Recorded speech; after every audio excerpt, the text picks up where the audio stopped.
If your thoughts feel like they run ahead of you, and if your mind spirals before you can stop it, if you know what's true, but your thoughts don't line up with it, this video is for you.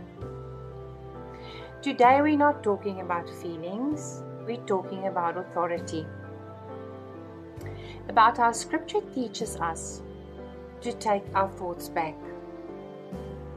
Not gently asking them to behave, but bringing them to alignment with God's truth.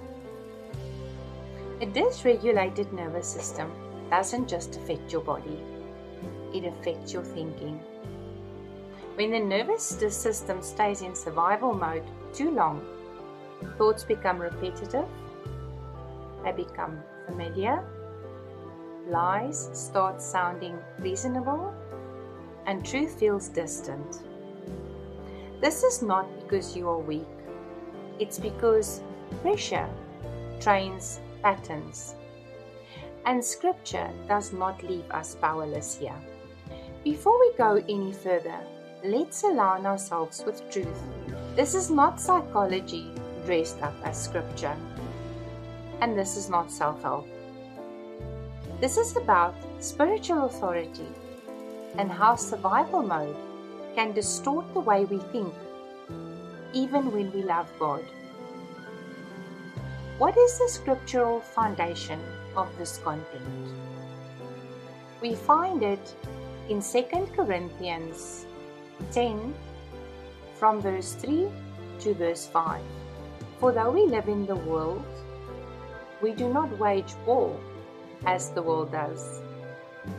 The weapons we fight with are not the weapons of the world. On the contrary, they have divine power to demolish strongholds. And then it goes further. Casting down imaginations and every high thing that exalteth itself against the knowledge of God, and bringing into captivity every thought to obedience of Christ. This is not passive language. This is active, intentional, and powerful authority. What strongholds really are? Strongholds are not dramatic. They are familiar. Very familiar. They are the thoughts you've rehearsed so often, they feel like facts. They sound like this. This is just how I am. Familiar. Nothing ever changes. Familiar. I should have been further by now. Also familiar. So strongholds are patterns of thinking that exalt themselves above the knowledge of God. And Scripture says they must be torn down, not managed, torn down. Let's look at what the shift means from passive to active. This is where many believers get stuck. We notice a toxic thought and then we sit with it. I normally say, I breathe on it.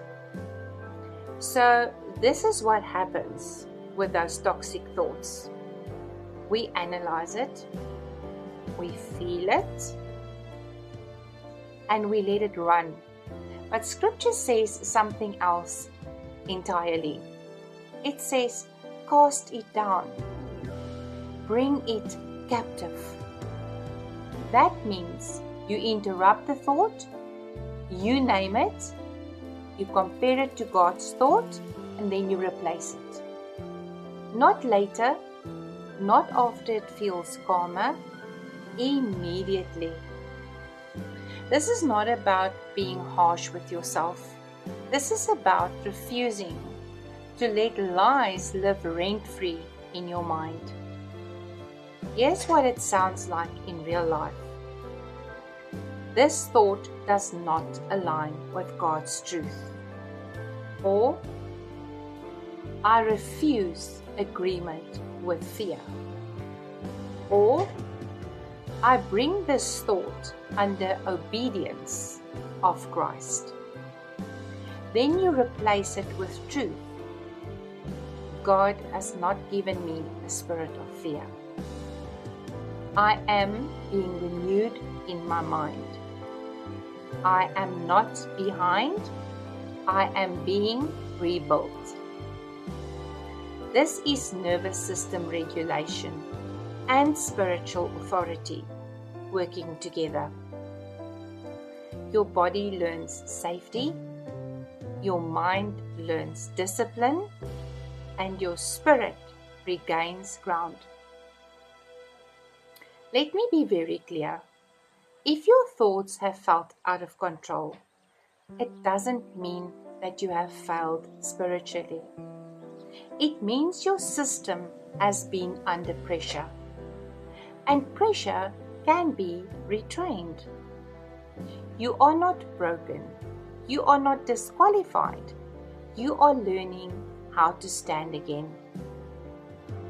This exact process, understanding how the nervous system, thoughts, and scripture work together, is exactly why I created the book Rebuilding the Nervous System. It walks you step by step through regulation, thought alignment, practical grounding, and biblical authority without religious pressure. If you feel ready for that next layer of support, you'll find it linked below. Before you go, I want to ask you this. What is the one thought you are choosing not to agree with anymore? You don't have to explain it. You can simply type this phrase. I am bringing my thoughts into alignment. If this video helped you, please like and subscribe. You may also share it with someone you think may need this. Because this is not about rushing. It's about rebuilding. Until next time, may God meet you gently, guide your hands, and strengthen your heart.